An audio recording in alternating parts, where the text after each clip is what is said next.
stay here in Australia. Ito na yung last day ko. Actually, 12:15 p.m. yung flight ko balik ng Pilipinas. Pero syempre, gusto ko nang mas maaga din. Kasi syempre, di ba, parang ang hirap ma-pressure. Lalo na yung mga daladala ko. Kasi ito nga, nandito ako sa may bus station. Mas madali dito kasi 2 minutes walk lang. Tapos, kung dun pa sa train, mga 18 minutes walk. At least dito mas malapit at mas mura. Waiting ako sa bus 501 from Allen Street going to Central. Yan. 8:25 pa raw parating. Sana dumating. And yun lang. Nakakalungkot. Tapos, ang dami kong kwento. Pero syempre personal na yun. Pero grabe lang yung experience dito sa Sydney before my last day. Ang dami nangyari kasi. Yun, kwento ko na lang sa susunod. And yeah, bye-bye!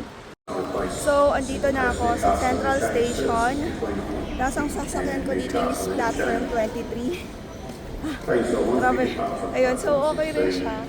Ayan.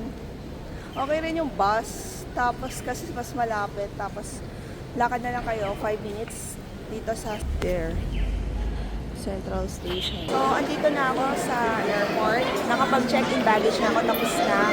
And mas maganda talagang na mas maaga kasi nga, syempre, ang hirap na pumila dito kasi nga ang haba ng pila. Pero bye-bye.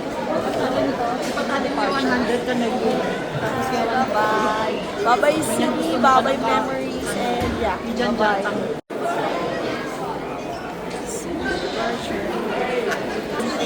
Bye! Dito na ako sa may loob ng gate ng Sydney. Nasa airline lounge. Waiting.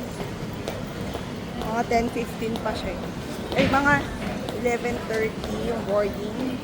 Pero gusto kong makita na doon para just to make sure lang. Makita ko lang kung ano yung itsura.